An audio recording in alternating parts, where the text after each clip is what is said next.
Very pleasant good afternoon, ladies and gentlemen. Welcome into O'Neill's Grill for our weekly fan and press lunch. My name is Kurt Dudley. I'm from the Athletics Communications Department at James Madison University, and here's today's lineup. Also, before we get to that, welcome to the folks watching on Facebook Live and those listening through the radio as well on ESPN 1360, which is an AM station, as well as 101.3 FM as they're listening in here today. Coming up, our lineup does feature JMU football coach Mike Houston, and we will also have Sean O'Regan, the women's basketball coach, with us here today. Coach Lou Rowe and the men's basketball team is in the low country of South Carolina. They're in Charleston, where tonight at 6 o'clock they go up against the Citadel, the Bulldogs. Bulldogs are 3-5. The Dukes coming off a win against Charlotte on Saturday night, a wire-to-wire victory. So that game is at 6 o'clock this evening. You can hear it on the JMU Sprint Broadcast Network beginning at 5:30. That's where Dave Thomas is today. And that also is streamed through the ESPN Watch, ESPN3, courtesy of the Citadel. A few things, a few notes. Of course, we'll talk a lot about football, but the opponent for JMU coming up this Friday night is Weber State. They're located in Ogden, Utah. Ogden is just east of Salt Lake and north of Salt Lake City in Weber County, Utah. It's a school that was founded in 1889 under Weber Stake Academy. That's S-T-A-K-E. I have no idea what that references. Haven't figured out that yet, but then eventually became Weber College, and in 1991 became Weber State University. Started as a private school and eventually became a state university. The enrollment is 26,000. 53% women, so not too far off JMU in terms of that percentage. Athletically, they play in the Big Sky Conference, the same in which Montana plays in. And so we're certainly familiar with Montana. NCAA programs, they have 16. Their mascot is Waldo the Wildcat. So get ready for Waldo. Where is Waldo? In Ogden, Utah. And their primary color happens to be purple as well. Yes. So maybe Coach will give us a tip on what uniform they're wearing this weekend. Their home football attendance average is 8,734. Okay, I think we know where JMU stands there. 7 o'clock is the kickoff at Bridgeforth Stadium. Tickets are on sale. You can visit the JMU ticket office between 9 and 5, which is located in the Convocation Center, or of course you can call them 540-568-3853. That spells JMU Duke if you forget the number. So 540-JMU Duke. And the ticket office again open from 9 to 5 today through Friday. A couple of other aspects with that. There will be 5,000 placards, signed placards handed out to fans as they come into the stadium. And for JMU students, 3,500 rally towels will be available. We may have a few other things for students. Don't have that quite confirmed as of yet. Coverage on the JMU Sprint Broadcast Network begins at 6 o'clock, and that'll be Dave Thomas and Clint Estes on News Talk Radio 550 AM and 92.1 FM, that is, beg your pardon. And you can also watch it on ESPN2. Roy Philpott and Tom Ramsey will provide the color and play-by-play commentary.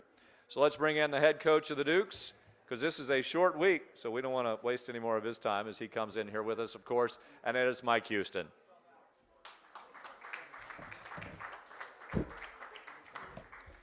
Thanks a lot, and thanks for being back here at O'Neill's again this week. Thanks to Mo and Tim for hosting us again. Coming off of a great weekend for JMU football and James Madison University with our second-round win over Stony Brook University out of Long Island, New York. Stony Brook was the second-place team in the CAA this year, heading into the playoffs. Coach Peoria has done a great job there with the program, and they were everything that we thought that they would be. Very pleased with the way our kids played on the day.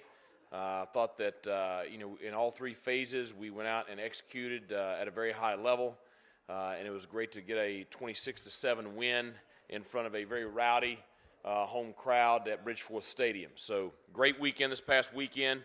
As Kurt mentioned, it's a quick turnaround with having the Friday night game in the quarterfinals. We went out and had a shorter Sunday than a typical Sunday from a standpoint on the field more prep time with film, spent some time getting started on Weber State. We did practice Monday night, so we had our Tuesday practice last night. We'll have our Wednesday practice today, so everything gets sped up a little bit. But, we have a very formidable opponent coming in here this weekend. Weber State was the co-champion in the Big Sky Conference with Southern Utah. Their only 2 losses in the regular season were a very close loss at Cal Berkeley, a game that was tied in the fourth quarter, and they had a chance to tie again late in the fourth quarter, so a very close ball game right there. And then a home loss to Southern Utah, which they were able to avenge last week in the second round. So by all intents and purposes, this is the best team out of the Big Sky Conference. Big, physical on both sides of the football. They have the Defensive Player of the Year on the defensive side and the cornerback Johnson. They have one of the top offensive performers in the league in their quarterback Cantwell. But they are a veteran group, a very explosive group, and in what will be a very challenging football game for us. Should be a great atmosphere at the game this Friday night in Bridgeforth Stadium. We should have the temperature turned down to about 20, 21 degrees. Should be some snow flurries, so it'll be the perfect setting for a quarterfinal matchup with a team from the Big Sky Conference. So I would expect it to be a very physical football game, and I would expect it to be a very close game as well. So hopefully we can figure out a way to win by 1 and advance on to the semifinals. So our players are extremely excited about the matchup. We had a very spirited practice last night. I expect them to have a great week of preparation, and I expect us to be ready to play our best game of the year this Friday night. So with all that, any questions about the Stony Brook game or the upcoming opponent? Hey, Coach, congrats on the win. Chris Brooks filling in for Dave Thomas, who's down in Charleston. Just real quick, breaking news, it just came out that Andrew Anker was named a top 3 finalist for the Stats Buck Buchanan Award, given to the National Player of the Year on the defensive side of the ball. Just talk about that honor for him and what he's meant to this program this year. Well, I think, Andrew's a player that really typifies what we've been defensively over the last couple of years. When we got here, he was coming off of an outstanding sophomore year where he put up some, really solid individual stats. But to be honest, he was not a very good football player. And he has worked very, very hard to change that over the last 2 years. And he has become a complete player and a dominant player at his position. And he's great against the run. He's great against the pass. He's put up a huge numbers this season in tackles for loss and sacks. And he's leading what is the top-ranked defense in the country. So I think a very deserving award for Andrew. And I'm sure Andrew, if he were here, would say that this is an award that would go to our unit, our defensive unit as a whole. So very, very proud of him and proud of our defensive players. Tommy Keeler, Northern Virginia Daily. Can you talk a little bit about Stephen Cantwell and a little bit more and kind of what makes him stand out so much? Well, and I mentioned yesterday on the teleconference, he's 25 years old. So this is a guy that has been at a junior college, has been on a Mormon mission, and then found his home at Weber State. And he plays like a very mature, experienced football player. And just watching his post-game press conference after the game Saturday night, he comes across very composed, very mature, and I have no doubt that he's the leader of that team. He's a great runner. He's a big physical runner. He's 6'3", 6'4", weighs 220 pounds, 6'3", 220. So he's a big guy.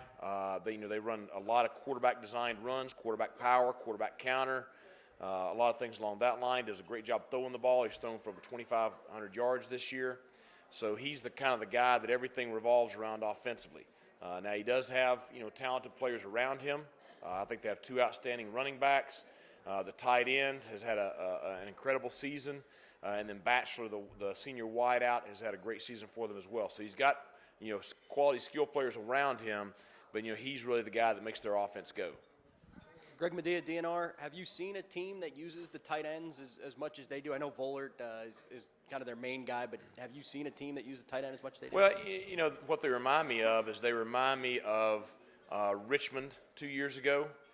They remind me of William and Mary my first year here, where they did a lot of formation and motion to get matchups, and then use the tight end a lot in the passing game. They'll flex him out wide, They'll move him all over the place, from side to side. So we've seen stuff like this in the past in our league, but certainly they do a great job of moving him around and getting him the football, and he's a big part of their offense. What's the toughest part about trying to match those shifts and those motions and get your defense on the same page so that they're ready to see that? The biggest difficulty is making sure that the secondary adjusts. For the most part, the box won't change a whole lot, but the secondary will have to make adjustments based on formation strengths and stuff like that. Fortunately, we have 2 senior safeties. If I was sitting here with 2 freshman safeties, I probably have gray hair right now because all we would have worked on last night would have been formations and shifts. But, with 2 senior safeties, they've seen about everything. That doesn't mean that we don't have to work hard to prepare this week. That just means that they've seen a lot of this stuff before, so we should be sound as far as getting aligned and being sound as far as, our matchups. David Aguzma, TV3, you already mentioned some of the adjustments you've had to make on a short week. What else have you had to change, and what is the impact of losing a full day? The biggest thing is you lose the day off. Typically they have Monday off, so they have a chance to get their legs back and be able to recover. So for us, it comes down to getting all of the work in for the kids, but also we can't be out there as long. So we talked a lot Sunday and Monday about quality over quantity. We had a shorter practice last night than we typically have on a Tuesday. We're going to have a shorter practice today than we typically have on a Wednesday. We're spending more time in film study. We have the kids in the training room a lot more this week trying to get their legs back, whether it's the hot-cold therapy or the space boots or whatever.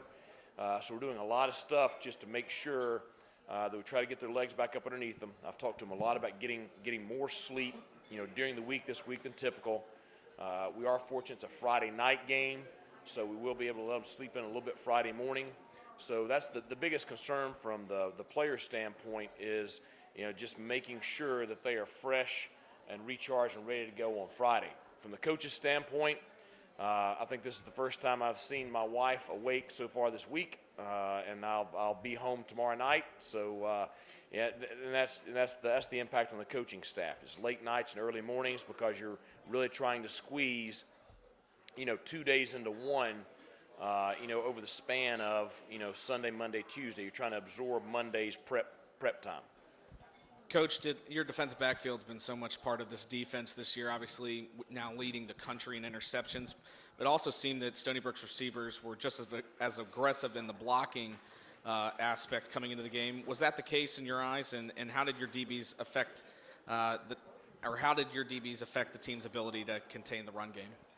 So you're saying their wideouts were aggressive with their blocking? It just seemed that they were aggressive in the block, and how did that affect your DBs? Well, I think Stony Brook's a physical football team. I think we saw that across the board, both sides of the football, that they did a great job, whether it was their receivers, their backs, their line, whatever, of being physical blockers. And we prepared for that during the week. We challenged our kids last week, and I specifically challenged our stand-up kids on offense and defense to match their physicality.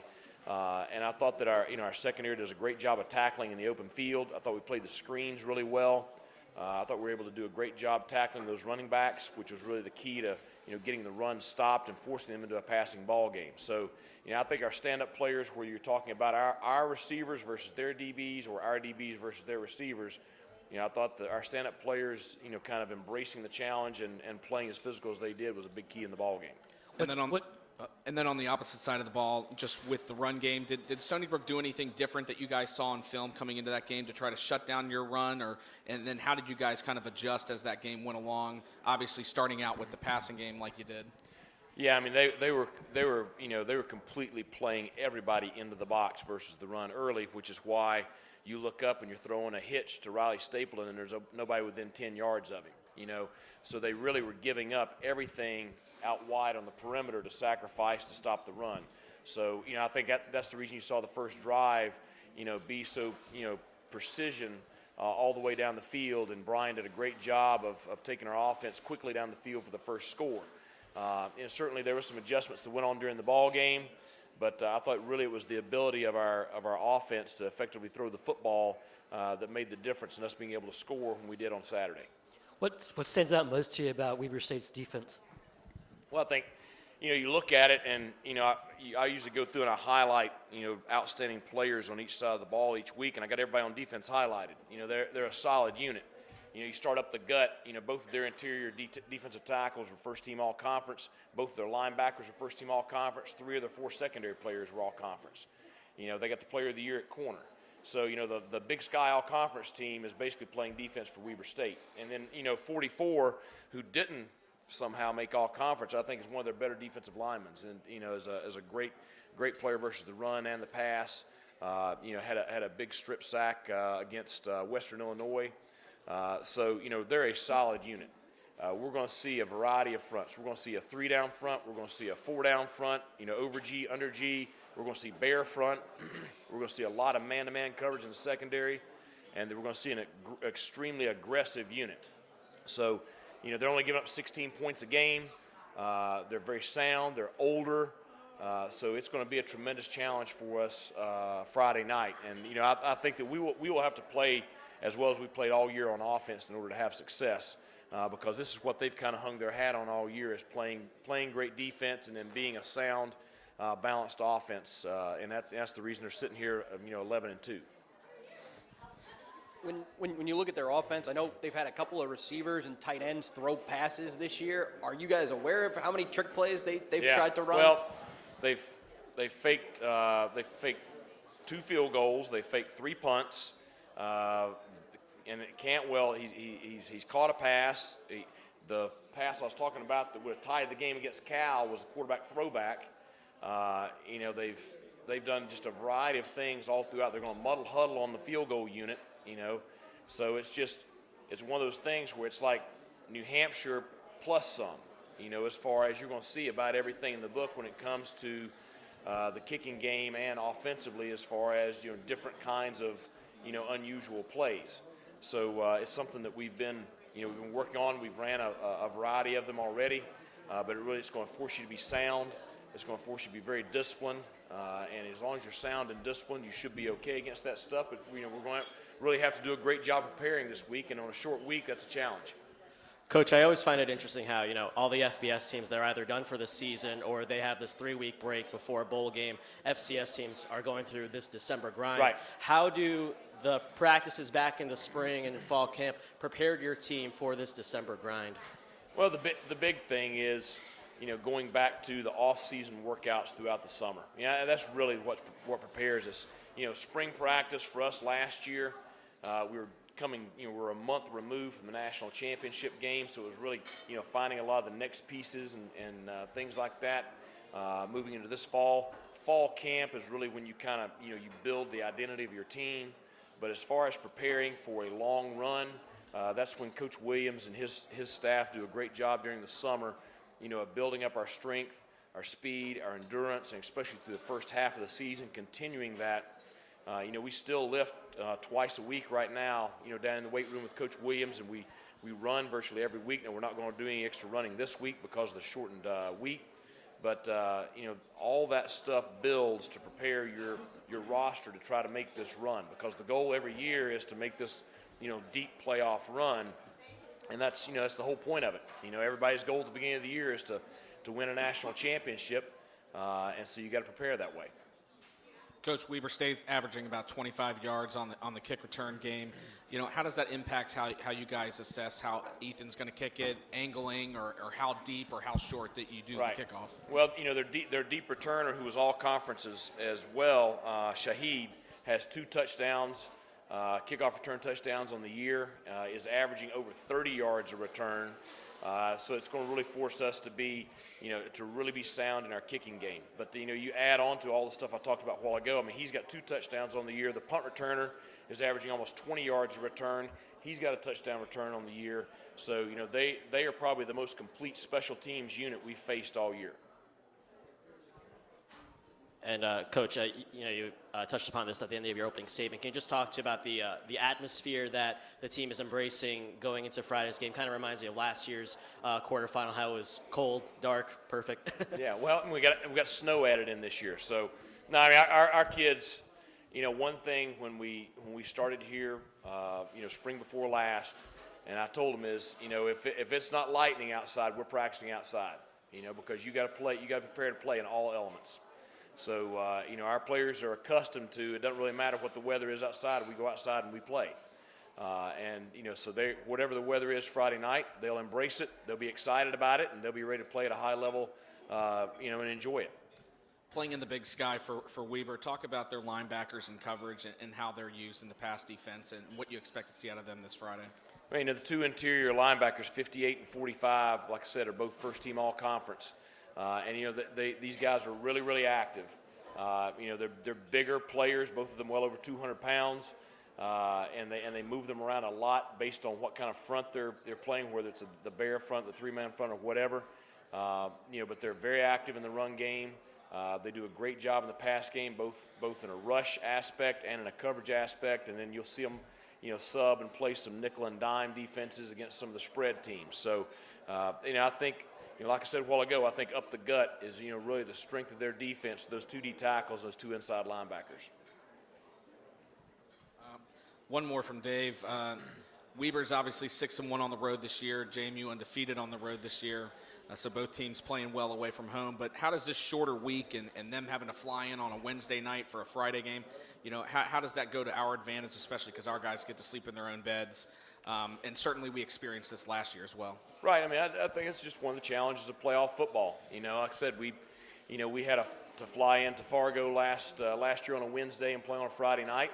And it's one of those things you just have to be ready to adapt and work with the schedule that's right in front of you. It's a short week for us. It's a short week for them. Certainly they have the travel factored in. But I'm sure that, with having a bunch of players that are older and have, fairly experienced, I doubt it's anything that's going to rattle them. So I would think they'll be well prepared to play at a high level Friday night. Coach, thank you very Anything much. else? Good luck this week. Okay, looking forward to Friday night. Hope to see a large contingent of JMU Duke fans there, loud and proud. Go Dukes. Stand by. We will have JMU women's basketball coach Sean O'Regan coming to the podium in just a couple of moments.